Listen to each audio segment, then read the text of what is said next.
Hi friends. So ಇವತ್ತು ನವರಾತ್ರಿ ಹಬ್ಬಗಳಲ್ಲಿ ಸಾಮಾನ್ಯವಾಗಿ ಮಾಡುವಂತಹ ಕಾಬೂಲ್ ಕಡಲೆ ಉಸಲಿಯನ್ನು ಹೇಗೆ ಮಾಡೋದಂತ ನೋಡೋಣ. ಸೊ ಮೊದಲನೇದಾಗಿ ನಾನು ಕಾಬೂಲ್ ಕಡಲೆಯನ್ನು ಓವರ್ ನೈಟ್ ಸೋಕ್ ಮಾಡಿ ಒಂದು 4ರಿಂದ 5 ವಿಜಿಲ್ ಕೂಗಿಸ್ಕೊಂಡಿದ್ದೀನಿ. ನೀವು ನೋಡ್ತಾ ಇರ್ಬೋದು. ಸೊ ಬನ್ನಿ ಸ್ಟಾರ್ಟ್ ಮಾಡೋಣ, ಹೇಗೆ ಮಾಡೋದಂತ ನೋಡೋಣ. ಸೊ ಮೊದಲನೇದಾಗಿ ಬಾಂಡಿಗೆ ಒಂದು 3ರಿಂದ 4 ಟೇಬಲ್ ಸ್ಪೂನ್ ಎಣ್ಣೆನ ಆ್ಯಡ್ ಮಾಡ್ಕೊಳ್ಳಿ. 1 ಟೇಬಲ್ ಸ್ಪೂನ್ ಜೀರಿಗೆನ ಆ್ಯಡ್ ಮಾಡ್ಕೊಳ್ಳಿ.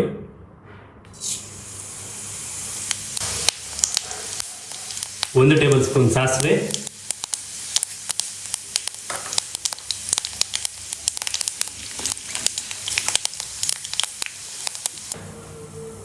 ನಂತರ 2 ಹಸಿಮೆಣಸಿನಕಾಯಿ,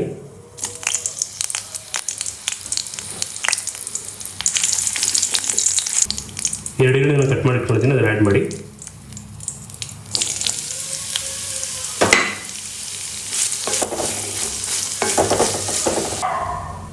ಈರುಳ್ಳಿ ಸ್ವಲ್ಪ ಫ್ರೈ ಆದ ನಂತರ ಸ್ವಲ್ಪ ಉಪ್ಪನ್ನು ಆ್ಯಡ್ ಮಾಡ್ಕೊಳ್ಳಿ. ಸ್ವಲ್ಪ ಅರಿಶಿನ,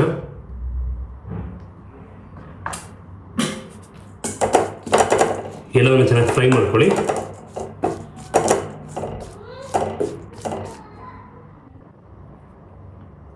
ಸೊ ನಂತರ ಸ್ವಲ್ಪ ಕಾಯನ್ನು ಸಣ್ಣದಾಗಿ ತುರಿದು ಇಟ್ಕೊಂಡಿದ್ದೀನಿ. ಸೊ ಅದನ್ನು ಆ್ಯಡ್ ಮಾಡೋಣ.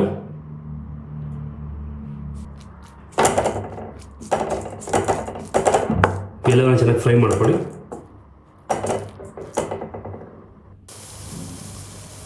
ಸೊ ನಂತರ ಕಾಬೂಲ್ ಕಡಲೆಯನ್ನು ಹಾಕಿ ಮಿಕ್ಸ್ ಮಾಡ್ಕೊಳ್ಳೋಣ.